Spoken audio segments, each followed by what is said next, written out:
La CGT, vous le savez, a déposé un préavis dans les deux compagnies maritimes. Dominique Moret, bonsoir. Quels sont les motifs de la grève? Alors il y a deux motifs, Stéphane, ils s'adressent aux deux directions.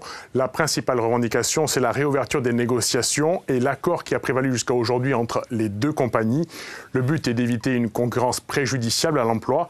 La mutualisation des moyens, ça permet de faire des économies d'échelle sur l'achat de carburant et sur les stratégies industrielles, des stratégies industrielles en lien avec le renouvellement de la flotte. Et c'est d'autant plus que les normes environnementales sur les nouveaux navires sont coûteuses.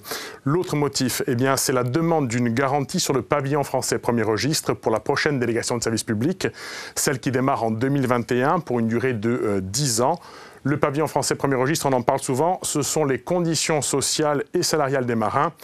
La crainte de la CGT est de voir arriver sur le service public des armateurs offrant des conditions de travail moins intéressantes. Dominique, est-ce qu'on peut évaluer quelles seront les conséquences de cette grève demain? Alors, sur le plan pratique, la grève de 24 heures non reconductibles prend effet demain matin à 6 heures. La CGT est le syndicat majoritaire chez les marins. Il y a fort à parier, mais ce n'est pas certain bien sûr, que les 7 navires resteront à quai. Depuis que la Corsica Linea existe, ce serait la première grève à la compagnie si cela se produisait. Précisons que le STC, lui, n'est pas gréviste.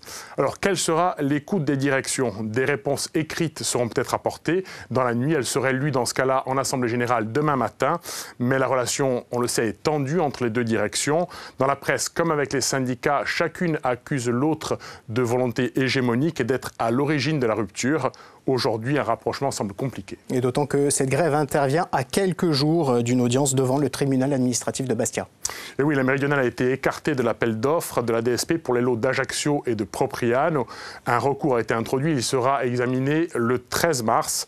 Le juge administratif dira s'il y a lieu de refaire une consultation pour ces lots ou si la Corsica Linea est seule autorisée à négocier. La décision est susceptible, elle, de recours devant le Conseil d'État. Merci Dominique pour cet éclairage.